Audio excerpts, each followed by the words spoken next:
Today, we are announcing the largest gun bust in the city's history.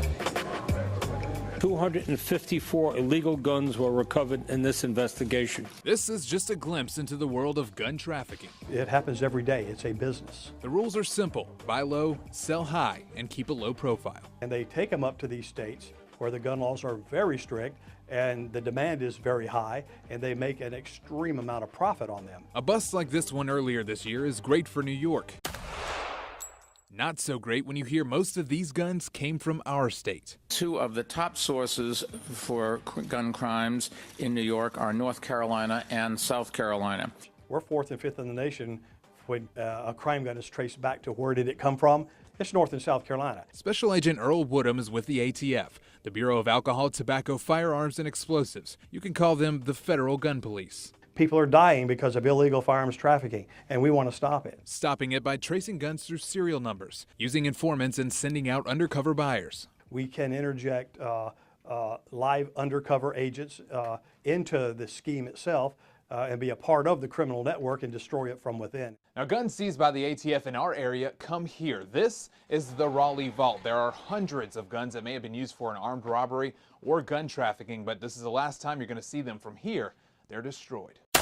Unfortunately, investigators say most crime guns don't stay local. Gun runners are supplying criminals in other states with tools of their trade. And most of the time out of that crime gun, it's a violent crime, an assault, or a murder. Why North Carolina? Why are so many guns coming from North Carolina?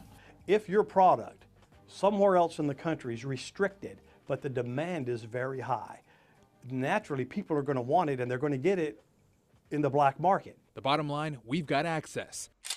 It's easy to buy guns legally and cheap, and criminals in other states where it's not are willing to pay. This little cheap, low-quality firearm right here probably sells between $75 and $100 if you bought it from a licensed gun dealer. You take that gun and you take it to another state, and that gun can sell upwards to $500 to $1,000 on the streets. It's called the Iron Pipeline. Gun runners will use interstates to transport weapons without drawing attention. Walter Walker was an Iron Pipeline pro. Police say the 29-year-old Sanford, North Carolina man would make weekly trips by bus, hiding guns in luggage. So how do you stop it? Year after year, guns flow into our city from states that don't have common sense gun laws that keep guns out of the hands of criminals. New York Mayor Michael Bloomberg has repeatedly called out North Carolina, saying the state's weak gun laws keep traffickers in business. For example, if your gun is lost or stolen, you don't even have to report it. That's the law. And he says the state has slap-on-the-wrist punishments for illegal possession of guns. Would tightening North Carolina laws help prevent things like this if you had more restrictive laws in the source states?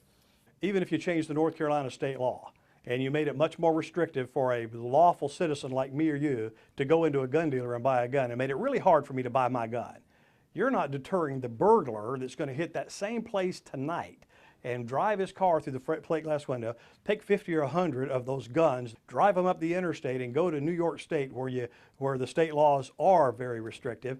You're not going to deter the burglar from taking advantage of the market that's created by restrictive state law. Trafficking is not inevitable. We know that common sense laws make a difference. We're not going to criticize any states. We're simply going to do our job, try to identify these firearms traffickers and prosecute them and put them away for the rest of their life, if at all possible. But it's not an easy task. For every gun you see in this room, Woodham admits many sellers don't get caught. But the ATF is trying to tip the scales. And if you're going to break the law, if you're going to violate federal gun laws, you're going to meet ATF at its finest. Jonathan Rodriguez, WNCN News.